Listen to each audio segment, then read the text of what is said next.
This is Peek into the Dark. My name is Luna. And I'm Ziska.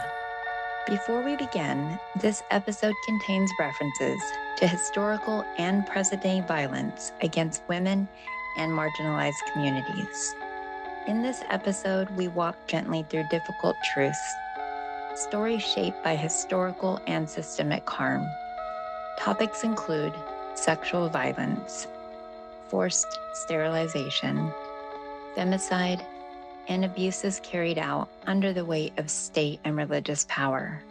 This offering is shared with care for education, remembrance, and collective healing. Please listen with awareness and compassion. This will not be easy to hear because it's not supposed to be. Now, the historical content is drawn from publicly available scholarship, survivor testimony, and archival records. So the commentary is transformative, non-commercial, and is protected under fair use for educational and social commentary purposes. The views expressed in this episode are solely those of us, the host. This podcast does not provide legal, medical, or mental health advice. So for support, please consult a licensed professional or the resource links below that you will find in our bio description. This episode is called Buried But Not Gone. This is no history lesson.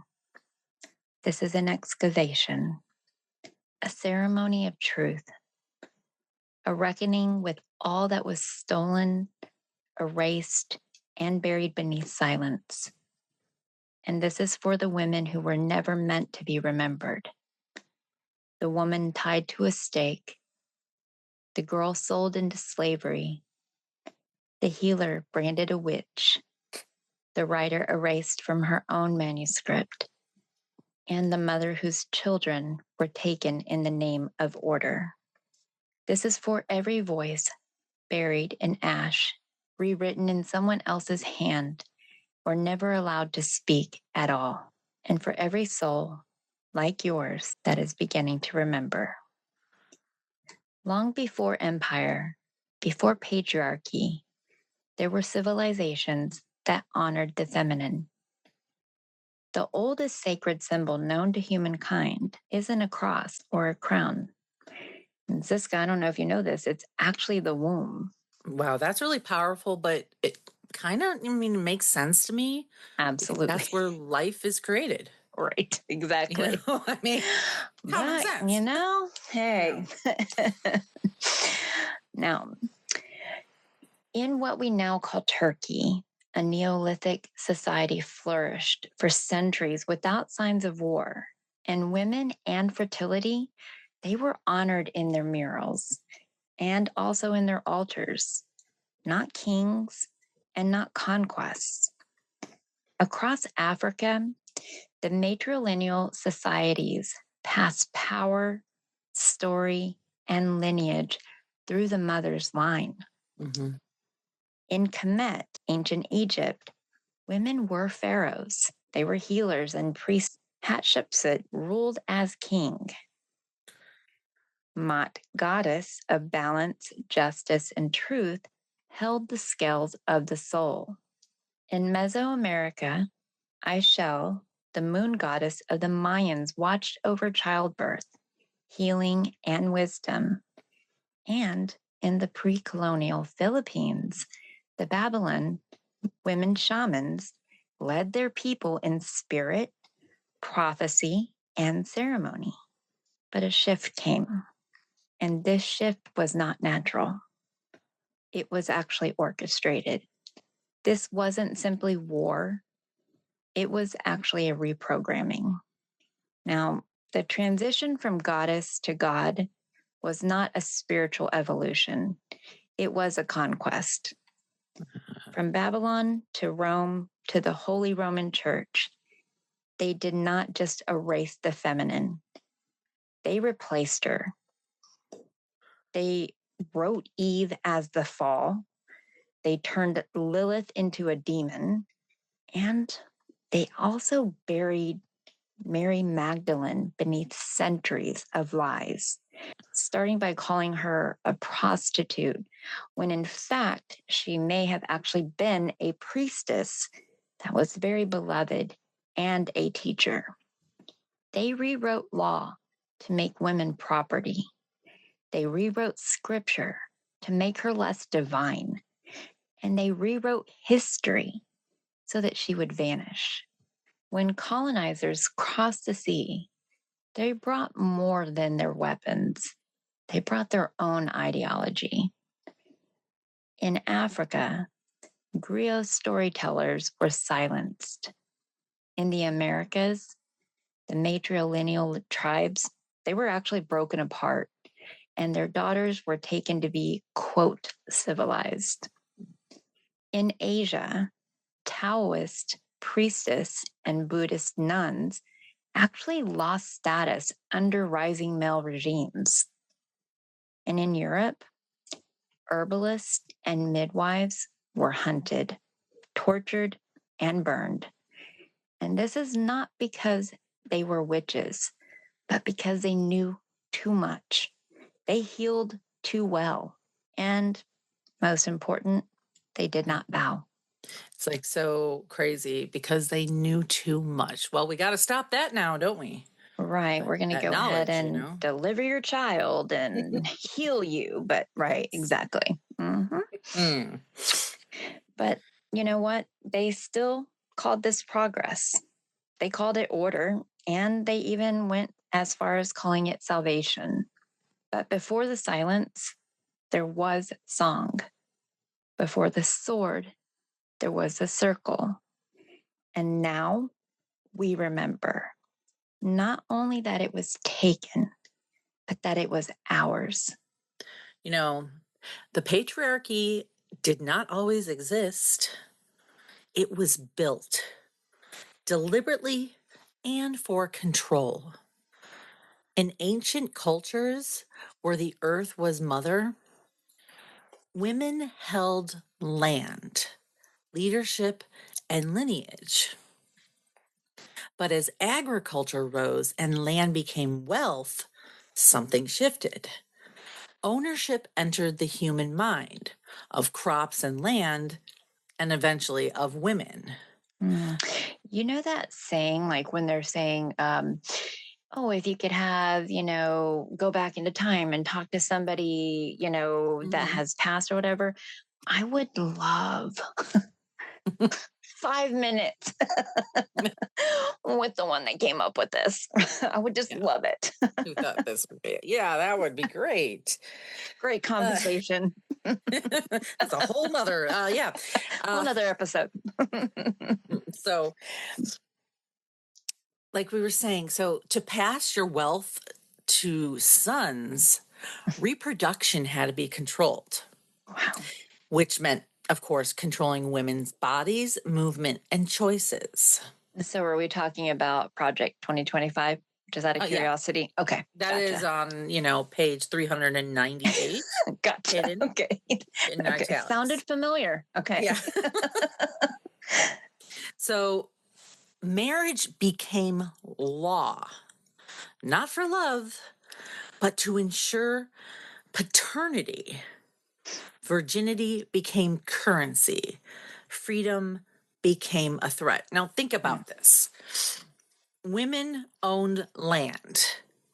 They had to take that land because it was worth a lot. So they married these women to ensure that they could pass it down to their sons because, only sons get that.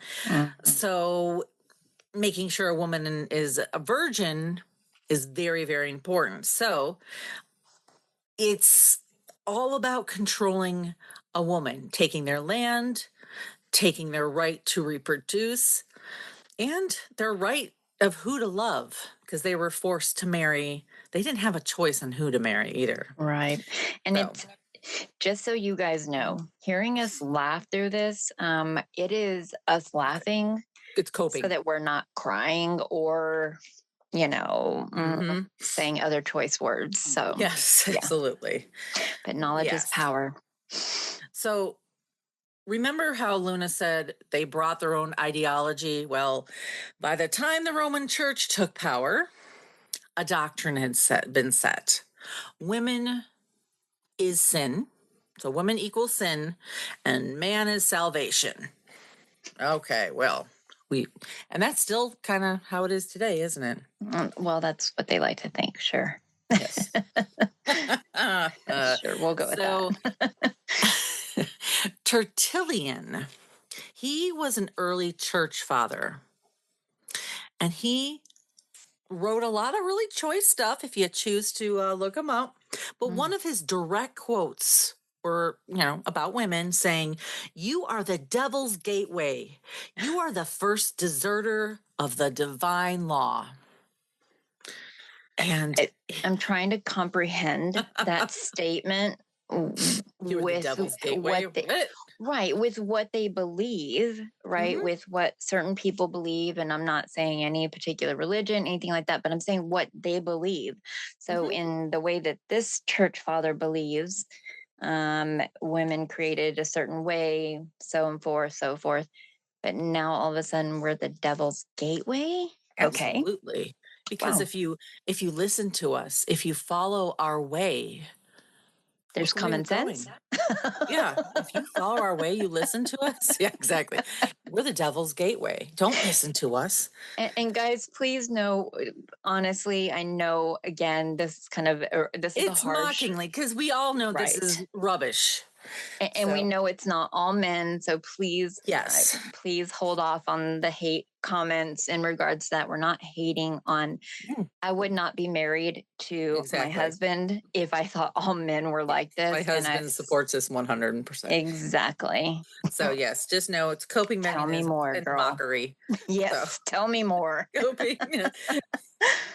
In 325 CE, the Council of Nicaea officially excluded women from church leadership because there were a lot of women that were priests. Mhm. The feminine was exiled from the altar completely. Gospels written by women, like the Gospel of Mary, which does exist, they burned it. They tried to make it disappear. And midwives were painted as murderers. Oracles were named as heretics. This wasn't just forgetting. This was erasure by design. That is so disturbing. It's disgusting. So many levels. Yes. Between the 15th and 18th centuries, millions of women were tortured and killed across Europe and its colonies. They were drowned, burned, pressed under stones. And yes, I said millions. So, you know what their crime was? They lived outside the rule of men. So, these women were midwives. They had knowledge. Widows, they no longer had men, so they owned the property because it got passed down to them. So what do we got to do? We got to get rid of them because we got to get that property. Then we have the poor women, and then anybody that had an opinion, that were spirited, that wanted to learn, were all fair game. There is an interesting book. It's a horrific book. It's called Malleus Maleficarium. And I'm going to say a quote from that book in 1487. All witchcraft comes from carnal lust, which is in women insatiable. That book caused so many murders, which we are doing an episode on that book. In Würzburg, Germany, a 9-year-old girl was burned alive after torture. And in France, 14-year-old Perron de Guillian was strangled and burned for just supposedly attending a witches' Sabbath. It's not chaos. This is what people have to remember. This is not chaos. It was policy. This is all designed. In colonized land, women were the first to be broken to destroy the tribe. Because remember how we were saying women ran things. So when they found a new tribe, they have learned that if you break the women first, that was the way to take over. As Europe burned its women, it enslaved Black and Indigenous women. These women were not just forced into labor, they were raped, bred, dissected, and discarded. Did you know, Luna, that Thomas Jefferson fathered 6 children by Sally Hemings, who was his wife's enslaved half-sister? Yeah. Yeah. And you know what? She was just 14. Mm-hmm. Yeah. Dr. J. Marion Sims, celebrated as the father of gynecology, perfected his techniques by performing surgeries on enslaved women without anesthesia because he believes that they couldn't feel pain. I have no words for that. Mm-hmm. I don't. From the 18th to the 20th century in Ireland, fallen women, that's in quotes, of course, were locked in Magdalen laundries. Unwed mothers, abuse survivors, girls deemed too pretty. Yeah, that's going to be a whole nother thing. Yep, you're right. Mm-hmm. Beaten, shamed. They were forced, to do hard labor. And then after they used them up, they were buried without names. But listen to this fact. The last laundry didn't close until 1996. That statement right there blows my mind because you have somebody alive. This has happened during their lifetime. Yeah. I mean, this is crazy. I don't care about giving my age range, but this, you're talking about when I was like graduating from high school. Okay. Like, this is disgusting. Yeah, I was happily a bliss in college. You know what I mean? And I think that we'll be revisiting this, right, Luna? Yes, absolutely. So there's a survivor quote here, and the survivor recalled, "We were ghosts in that place. They took our names, our hair, our babies. They scrubbed our souls with lye." Under coverture laws, married women had no legal identity. Marital rape wasn't outlawed in all 50 U.S. states until 1993. Yeah, I feel like you really need to say that statement one more time. I will. Marital rape wasn't outlawed in all 50 U.S. states until 1993, but we're bringing it all back, right? Yeah, I mean, I really encourage everyone listening, look at what your local laws are now to what they have now started to age of consent, things like that. I know in other countries it is really horrific, but we cannot say it's not horrific here. And We it's cannot. changing to younger. Absolutely. Absolutely. Yes. Black, Native, and Puerto Rican women were sterilized without consent well into the 1970s. Another fact again that somebody in your life, this is their reality. Yes. Everyone, the system wasn't broken. We have to remember that it was built this way. It's important. But if you're noticing a theme, it was built this way. Rosalind Franklin discovered the structure of DNA. Go girl, woo. That's what I'm saying. Yeah. You know what? Watson and Crick took the Nobel. She had no recognition for it until like very recently. And they found out that they took a picture, stole it, and then remade it and took the Nobel. Let's see. There's Lisa Meitner. She co-discovered nuclear fission, okay? Wow. And her male counterpart received all the glory. He wiped her name from the project. Women's names were erased from manuscripts, and men would just say, "Oh, I wrote this." Their discoveries were stolen. Their sacred stories were rewritten, and their oral traditions destroyed. And that's why we're talking about them. That's why we're speaking their names now. That's right. Because this podcast is an altar, and we light candles with our voices. So what we're going to do now, as we go on through the podcast, we're going to say their names. Peyron de Gillian. Sally Hemings. The women of the Magdalen laundries. Rosalind Franklin. Lisa Meitner. You know what? They told us we were weak, but we survived genocide. They told us to be silent, but we remember, and now we speak. To our supporters, thank you for keeping the flame alive. Your presence helps this circle grow deeper and stronger. You're not just fueling a podcast, you're fueling a revolution of remembrance. This is Peek into the Dark. This is just the beginning. Peek into the Dark is dropping bi-weekly, so stay tuned for part 2 where we rise. What was not destroyed still lives in us. The knowledge, the magic, the voice. And we are bringing it back in honor of our ancestors and all that have endured. So we will remember the past and That's we will right. never repeat it. That's right. Till next time, guys. Mhm. Love you and take care of yourselves. Yes. Bye. Bye.